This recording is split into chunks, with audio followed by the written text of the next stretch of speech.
Hello children's. आज की इस वीडियो में हम आपको विज्ञान कक्षा 8 का दूसरा पाठ मानव निर्मित वस्तुएं कराने जा रहे हैं। ये इस पाठ की दूसरी वीडियो है। इससे पहली वीडियो में हमने इस पाठ के पहले 3 टॉपिक कराए थे, जो इस प्रकार थे: मानव निर्मित वस्तुओं की उपयोगिता, संश्लेषित रेशे, प्लास्टिक के प्रकार, गुण एवं उपयोग। आज की इस वीडियो में हम आपको कांच, मृत्तिका एवं उसके उपयोग और साबुन कराएंगे। बच्चों, आप इस चित्र में देख रहे हैं, इसमें गोल पैंदी का फ्लास्क बना हुआ है, एक कीप बना हुआ है, एक दर्पण बना हुआ है, एक चश्मा दिखाई दे रहा है, सूक्ष्मदर्शी दिखाई दे रही है, प्रिज्म दिखाई दे रहा है। ये सब कांच से बनी हुई वस्तुएं हैं। इन वस्तुओं के निर्माण में कांच का उपयोग अनेक रूपों में किया गया है। इसका उपयोग खिड़की के शीशे, वैज्ञानिक उपकरण तथा कांच के बर्तन आदि बनाने में किया जाता है। कांच की पारदर्शिता के गुण के कारण इसका उपयोग प्रकाशिक यंत्र एवं लेंस के निर्माण में किया जाता है। कांच कोई यौगिक नहीं है। कांच धातुओं के सिलिकेटों का विलयन होता है। साधारण कांच सिलिका, सोडियम सिलिकेट और कैल्शियम सिलिकेट का मिश्रण होता है। कांच का कोई निश्चित गलनांक नहीं होता है। कांच की क्रिस्टलीय संरचना नहीं होती है। गर्म करने पर वह नर्म हो जाता है और द्रव में बदलकर बहने लगता है। यही कारण है कि कांच को ठोस न कहकर अतिशीतित द्रव कहते हैं। कांच की कोई निश्चित संरचना नहीं होती है। इसकी गुणवत्ता इसके अवयवों पर निर्भर करती है। कांच के इन्हीं गुणों एवं संरचना के आधार पर ये निम्नलिखित प्रकार के होते हैं। साधारण या मृदु कांच, यह सोडियम कार्बोनेट, चूना पत्थर और रेत को मिलाकर बनाया जाता है। इसका उपयोग बोतल, परख नली, खिड़की के शीशे आदि बनाने में किया जाता है। आपने देखा होगा, घरों में जो विंडो होती हैं, खिड़कियां होती हैं, उनमें शीशे लगे रहते हैं, तो उस शीशे को बोलते हैं मृदु कांच। परख नली में जो यूज़ होता है वो भी मृदु कांच होता है। फिर बारी आती है कठोर कांच की।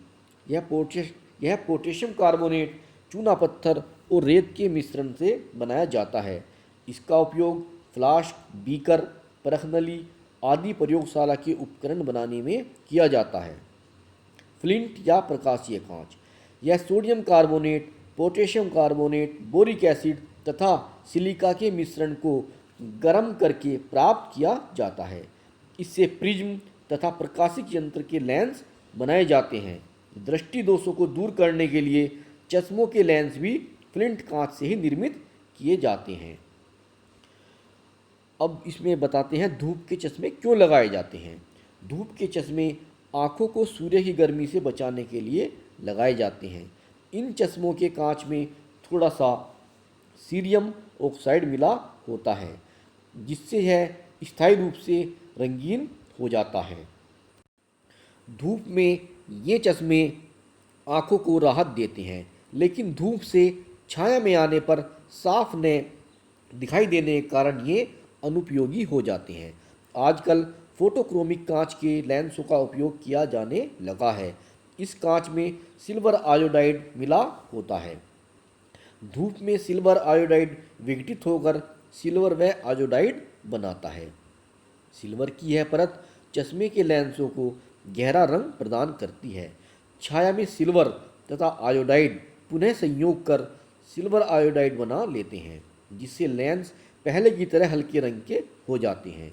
स्थायी रूप से रंगीन कांच बनाने के लिए कच्चे माल को भट्टी में गर्म करने से पहले उसमें धात्विक ऑक्साइड मिलाते हैं, जैसे कोबाल्ट ऑक्साइड से नीले रंग, फेरिक ऑक्साइड से हल्के नीले रंग तथा क्रोमियम ऑक्साइड से हल्के हरे रंग, सीरियम ऑक्साइड तथा क्यूप्रस ऑक्साइड से पीले रंग का कांच बनाया जाता है। अब मृत्तिका। मृत्तिका किसे कहते हैं? भ्रमण पर जाकर कुम्हार द्वारा बनाए कच्चे एवं पकाए गए मिट्टी के बर्तनों आदि का अवलोकन करना है।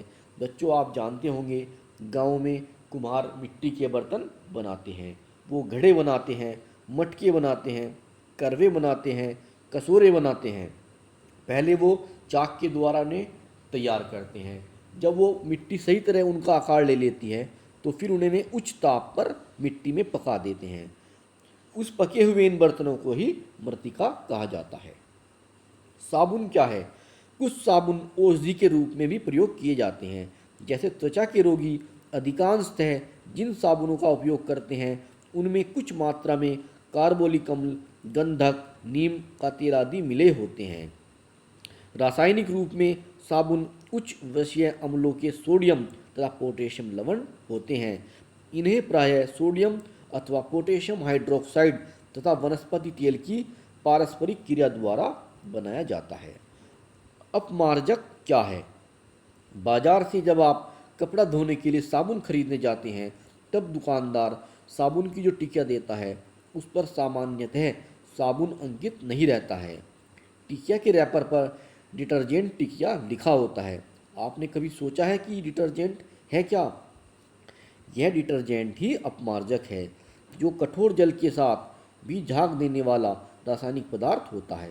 यह कपड़ा धोने में काफ़ी मददगार होता है, परंतु रासायनिक दृष्टि से साबुन से भिन्न होता है।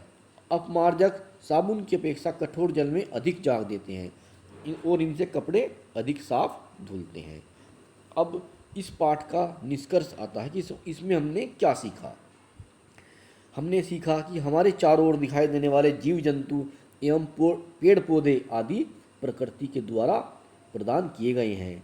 मकान, साइकिल, कार आदि मानव निर्मित वस्तुएं हैं। सूती रेशों एवं संश्लेषित रेशों से सूती वस्त्र तथा नायलॉन, टेरिलीन वस्त्रों का निर्माण होता है। कठोरता एवं गलनांक के आधार पर प्लास्टिक को दो भागों में बांटा गया है, थर्मोप्लास्टिक और थर्मोसेटिंग प्लास्टिक।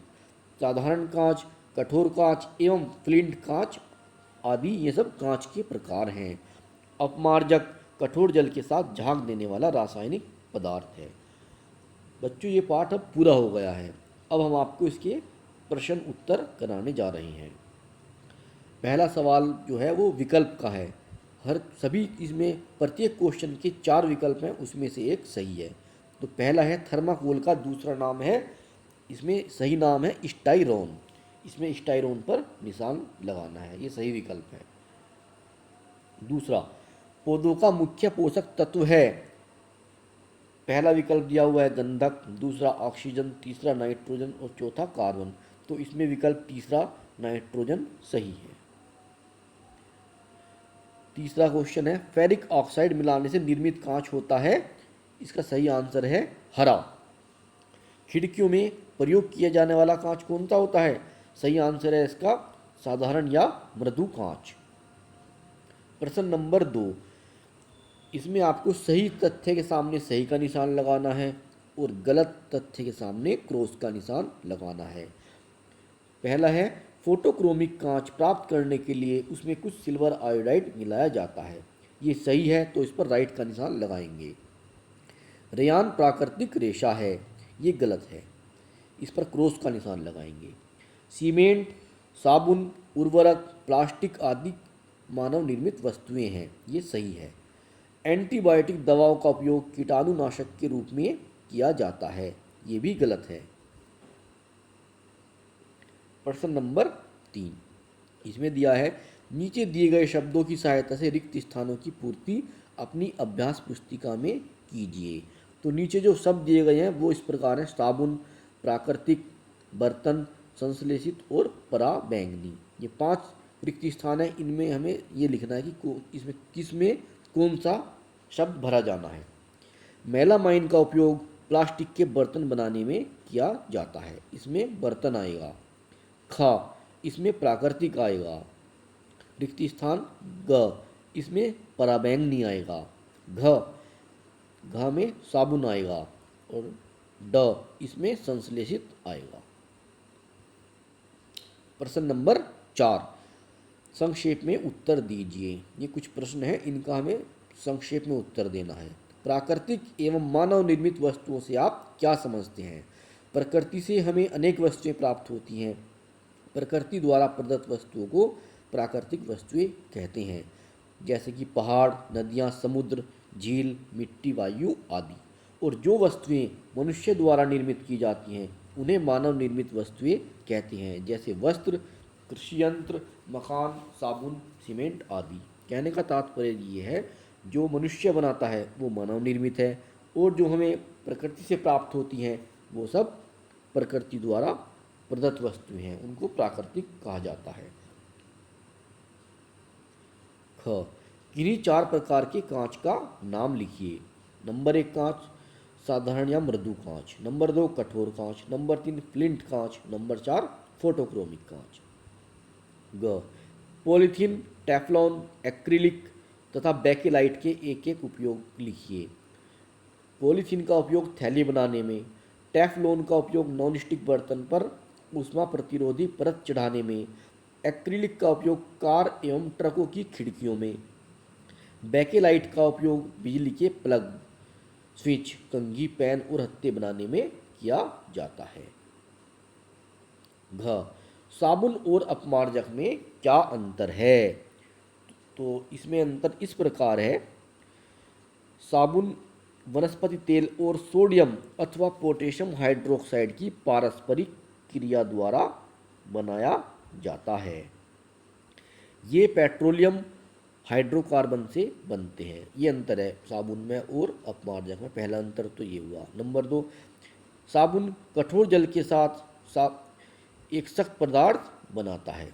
इस प्रकार न तो झाग बनती है और न ही सफाई होती है, जबकि अपमार्जक कठोर जल के साथ भी आसानी से झाग बना लेते हैं और इस प्रकार कपड़े सुगमता से साफ हो जाते हैं।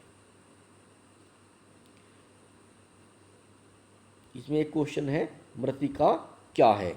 उच्च ताप पर पके हुए बर्तन अर्थात पकी हुई मिट्टी को ही मृत्तिका कहते हैं। च, संश्लेषित रेशे क्या हैं? मानव निर्मित रेशे जैसे rayon, nylon, terylene, Dacron, terrain आदि प्राकृतिक रेशों के स्थान पर प्रयोग होते हैं। ये संश्लेषित रेशे कहलाते हैं।